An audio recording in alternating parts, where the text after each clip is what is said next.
Hello, my name is Franklynn. I'm a master's student studying developmental neuroscience and psychopathology at University College London and Yale. Now, if you're like me, you like to use the microwave a lot because it's a really quick way to heat up a snack or a quick meal while you're busy studying.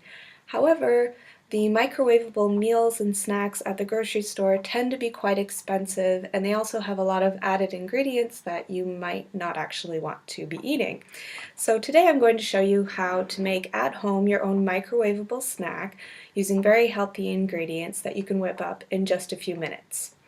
So we're going to start with a microwavable safe bowl. I've cracked one egg into the bowl, and we're just going to beat it really slightly with a fork. So we're going to get some protein in this snack from the egg. And next we're going to add half a cup of quick cooking oats. Now make sure they're quick cooking or else they won't adequately cook in the microwave. So that's really important. Now oats are a really great ingredient because they're high in fiber, and fiber is great in a snack because it not only makes you feel full, but fiber also slows down the breakdown of carbohydrates, so the energy you get from the snack will last you for a longer amount of time, which is great when you're studying and going to school. Alright, so we've added our oats. Now I'm going to add 1 tablespoon of ground almonds.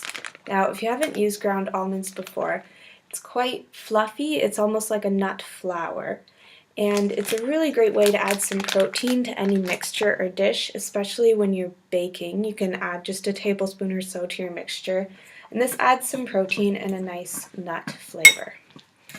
Alright, so make sure it's all mixed in, and now we're going to add 1/4 of a teaspoon of cinnamon just for taste. Sprinkle it around well. So now we have our dry ingredients and an egg, but what we need is some liquid so the oats will cook.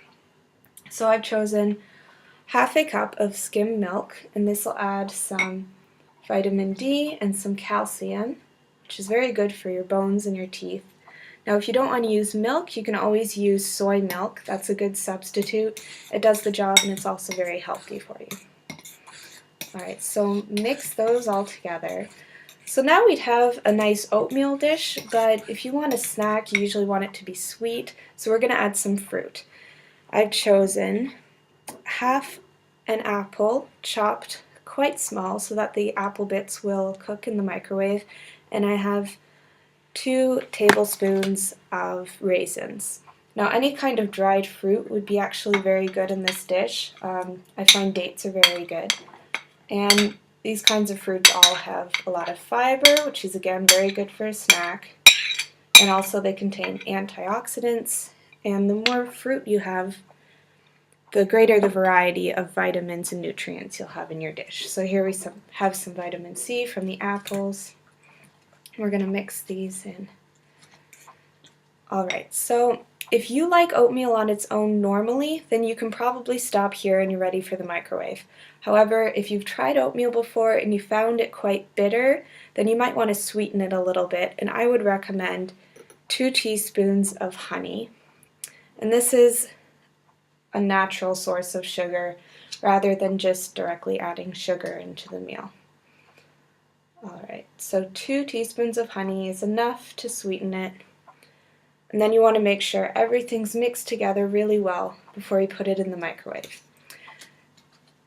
Now, these ingredients don't usually splash in the microwave in my experience, but just in case, you might want to put some plastic wrap over top. So this will go in the microwave for 2 minutes on high, and when it's done, it'll look something like this. Now, it's not the most beautiful dish in the world, but it smells really nice and it's nice and warm, which is great during the winter. Now what I like to do to add some nice healthy fats and some more protein and flavor is add 1 tablespoon of natural peanut butter. Now by natural, I mean that it's really just peanuts in here. There's no added sugar or salt because we really don't need that in this dish. So peanut butter is good. Also almond butter is another nice flavor. And we're just going to mix that around. And once this is mixed, if you want to make it look a little prettier, you can add a sprinkle of cinnamon on top, some chopped nuts, some chopped dates. I'm going to add a few raisins, sprinkle that on top. And here you have some nice hot fruity oatmeal to have on a long day when you're studying. Enjoy!